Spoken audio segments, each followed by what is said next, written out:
Hi, this is Avish Parashar from SpeakingExpert.com. Now, if you're watching this video and visiting my website, SpeakingExpert.com, chances are you would love to know how to write a good speech. Now, obviously, that is a giant topic, many levels, many ways of tweaking and improving and basics and all this stuff. So I'm going to just give you one simple idea, and that is to tell great stories.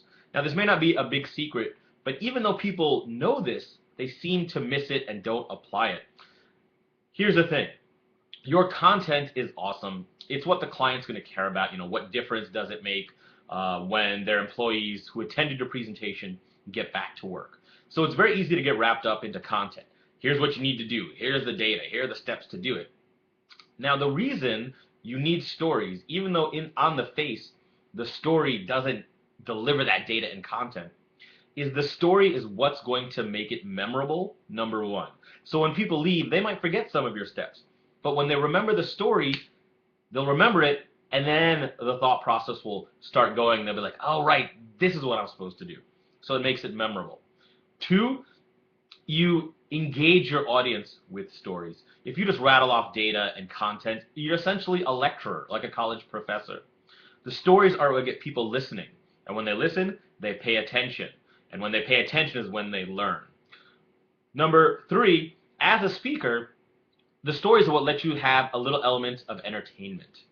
So yes, content's important, but you're not a lecturer, right? You're not just teaching a class, especially if you're doing a keynote or some big stage type performance. You want an element of entertainment to what you do. If you just give content, people might find it valuable, but you're not going to get that double effect of content plus keeping people engaged, entertained, and feeling good. So you want to make sure you tell stories to reinforce and buttress all your points.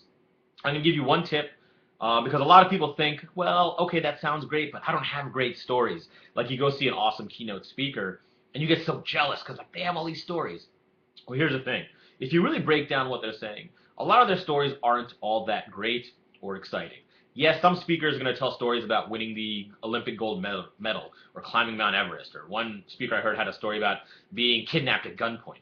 Now, I hope you don't have stories like that. However, if you really start breaking down and listen to all the stories, so many great motivational speakers, some of the top ones making lots of money, tell stories about the time they went and got bad service when they were shopping at Radio Shack. Or simply going to a baseball game with their father when they were young. Or just being a parent. Or interacting in the world just on a day-to-day basis.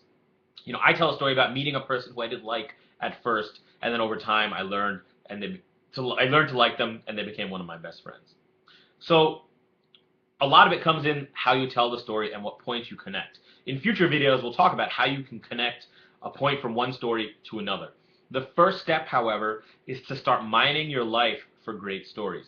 And actually, let me remove the word great. Just start mining your life for stories. And here's how you do that. You do what my friend and fellow speaker Scott McCain says. Start with a 50-page autobiography. Start writing out your life story, but not in a 1 or 2 page bullet point like, well, I grew up here, I went to high school here, went to college here, majored in this, got this job. That's surface level stuff. A 50-page autobiography will force you to dig deep. Now what will happen is you'll start remembering things, start remembering stories, examples, instances where things happen to you. They may not, on their surface, seem all that amazing. Like you may just pop up and remember a story about a time you and your family went to the beach. Okay, if it's important to you, it might turn into a good story you can use in a keynote. Don't worry at this stage about how and if you're going to use that story in your presentation or what business lesson you can use from it. Just start mining your stories. Start creating a file of stories. And then we can talk about, and in a future video, we'll talk about how do you pull points from those stories. But the first step, start mining your life for stories. We'll worry later about how to connect them and how to make them engaging and interesting. So thank you very much for listening. This was Avish Parashar from SpeakingExpert.com. And remember, to get more video posts and written posts, plus a bunch of freebies, including the free ebook, 6-Figure Speaker Secrets, 7 Steps to Getting Paid Speaking Work in the Next 90 Days, be sure to visit SpeakingExpert.com.